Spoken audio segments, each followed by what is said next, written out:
Yaqinda bir ajoyib voqea bo'ldi. Bizani mahallada deyarli hamma ibodatda, lekin bitta bola bor edi. Shu yoshligidan to hozirgacha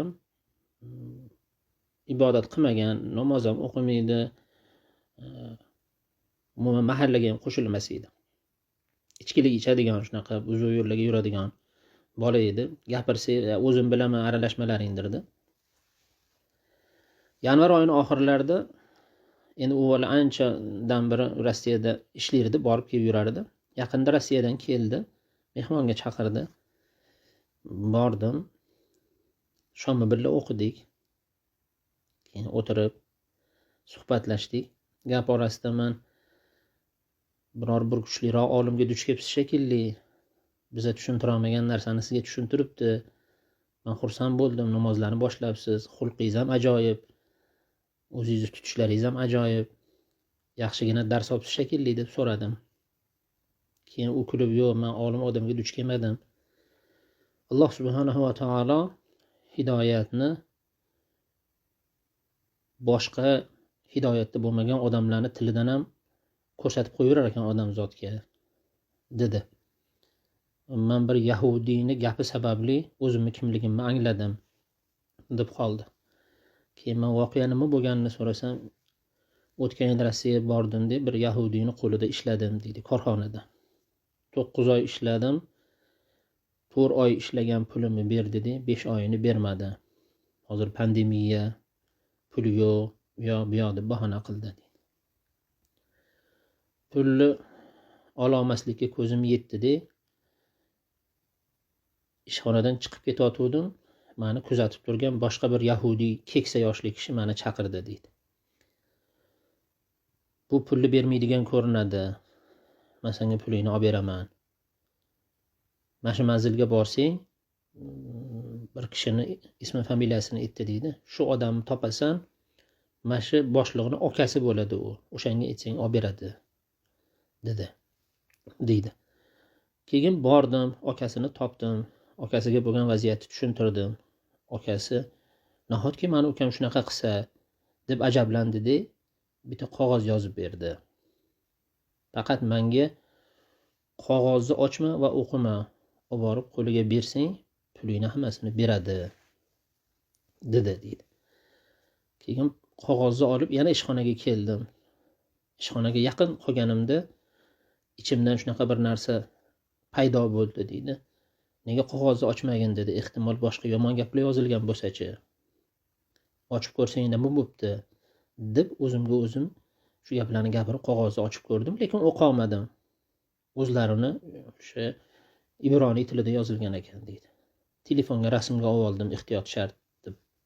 O'sha keksa odamga o'qitaman, keyin beraman dedim deydi. Ishxonaga kirib hali keksa odamga o'qitaman deb turuvdim, boshliq ham kelib qoldi deydi. Keksa odam meni niyatimni tushunmasdan u yahudiy boshliqqa bergin deb qog'ozni shuni meni qo'limdan olib boshliqqa berib yubordi deydi. Bu nima deb so'radi boshliq deydi. Akang berib yubordi, mana shu qog'ozni senga, dedi deydi.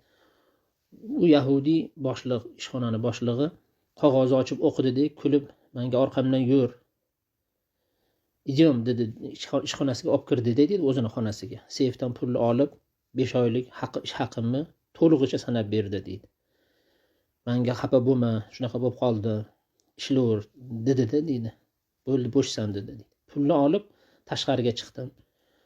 Lekin bitta narsaga sira ham tushunmasdim deydi. U qog'ozda nima yozilgan bo'lsa-ki, bu hech narsani so'ramasdan menga pullarni hammasini sanab berdi. Biror haqorat yozilganmikin, yo bir boshqa gap yozilganmikin, shuni bilishga qiziqdim deydi. Pulni olib boshliqning xonasidan chiqib ketayotgandim. Hali keksa kishi pulingni oldingmi dedi deydi. Ha, oldim. Lekin bitta narsaga tushunmadim. Shu qog'ozda nima yozilgan ekan? O'qib hech narsa demasdan pullarimni berdi-ya, deb hali keksa yoshli odamga aytdim deydi. U yahudiy, nima qizig'i bor, pulingni olgan bo'lsang ketaver endi, dedi deydi. Men telefonga rasmga oldim. Shuni o'qib bergin dedim deydi. Keyin u kulimsirab, senga qog'ozni yozib berganda ochmagin, o'qimagin demovmidi? Nega unaqa qilding, dedi deydi. Keyin men har ehtiyotga qarshi rasmga olganman, shuni o'qib ber dedim deydi. Keyin u telefonga qaradi-da deydi. Ты что, musulmaninam stali deb yozilgan betda dedi deydi. Bu nima degani bilasanmi? Sen nima musulmon bo'ldingmi yoki musulmonchilikni qabul qildingmi degani dedi deydi. Shunda jahlim chiqib, endi gapirmoqchi edim. Jahling chiqmasin, o'zingni bos. Uspakoysa dedi, o'tir dedi deydi. Keyin menga hammasini tushuntirib berdi deydi.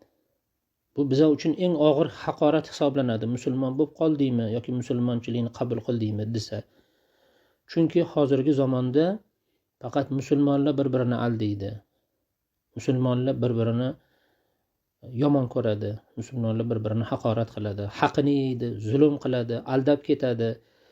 Hamma joyda o'sha bir-biriga ozor yetkazadiganlar musulmonlar. G'ayri dinlar kamdan kam ozor yetkazadi. Yetkazsa ham musulmonni qo'li bilan musulmonga ozor yetkazadi.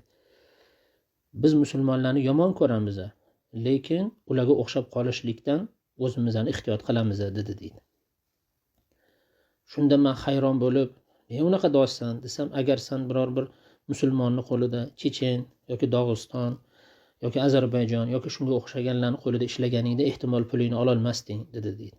Men musulmonlarning hammasini yomon demayman, lekin 70%, 80% sizlarning oranglarda mana shunaqa buzg'unchilik rivojlangan. Bilasizlarmi nima uchun?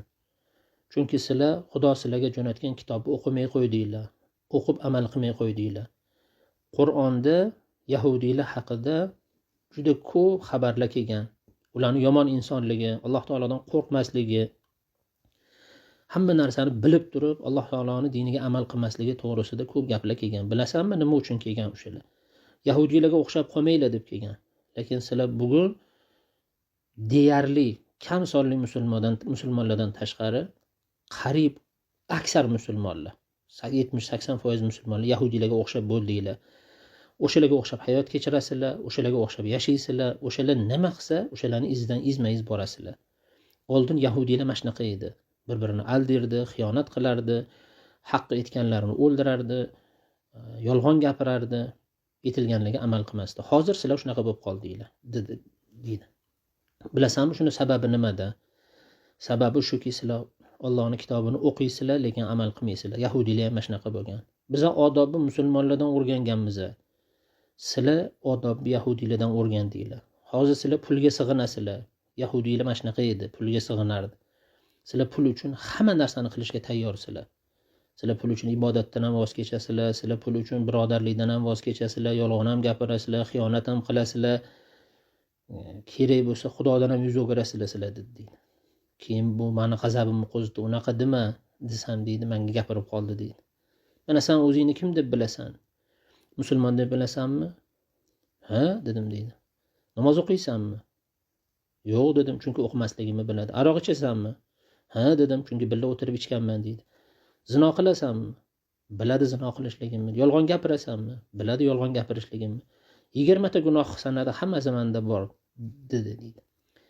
Lekin haligi yahudi menga qarab, mana 20 tasiga hammasiga iqror bo'lding. Seni musulmonliging qayerda deganda men javob bera olmay qoldim shu gapga deydi. Keyin jahlim chiqib, meni yomon ko'rar ekansan, musulmonlarni yomon ko'rar ekansan, nega menga yordam berding desam deydi. Men hozir ham seni yomon ko'raman dedi. Biz shunaqamiz dedi. Yomon ko'rish bizning qonimizda bor. Lekin men senga yordam berganim yo'q. Men o'sha o'zimni ham millatim, dindoshim bo'lgan yahudiyni zarariga bo'lsa ham, seni foydangga bo'lsa ham pulni olib berganim, bu meni o'zimga yordam bergani. Chunki hozir men buni olib bermasam, sen borarding, umringni oxirigacha o'zing, ota-onang, mahalladoshlaring, yurtdoshlaring yahudiy millatini la'natlab o'tarding. Mashi qilgan ishi uchun. Bu to'g'ri, noto'g'ri ish qildi. Shunga loyiq edi. Lekin shunga kelayotgan qarg'ish menga ham kelardi. Buni qilgan ishiga men yemagan hisobsamga pul to'lamay deb, seni foydangga bo'lsa ham mashi ish qildim. Men senga emas, men o'zim uchun yaxshilik qildim. Shuning uchun sen musulmonman deb o'zingni atamagin. Chunki senda va senga o'xshaganlarda musulmonchilikdan asar ham yo'q. Sizlar o'zinglarni aldab yurgan odamsizlar. Sizlar oxiratinglarni o'ylamaydigan, faqat dunyosini o'ylaydigansizlar. O'sha kitobda kelgan yahudiylarni kiyimiga o'rangan kishi sizlar bo'lasizlar, yahudiylardan hech qanaqa farqinglar yo'q deb aytdi deydi. O'sha ta'sir qilib keyin o'sha yerda o'zida deydi o'sha kunda man tavba qilib ibodatlarni boshladim. Bundoq o'ylab qaralsa, haqiqatdan uning aytgan gaplarida jon bor. Haqiqatdan to'g'ri aytgan.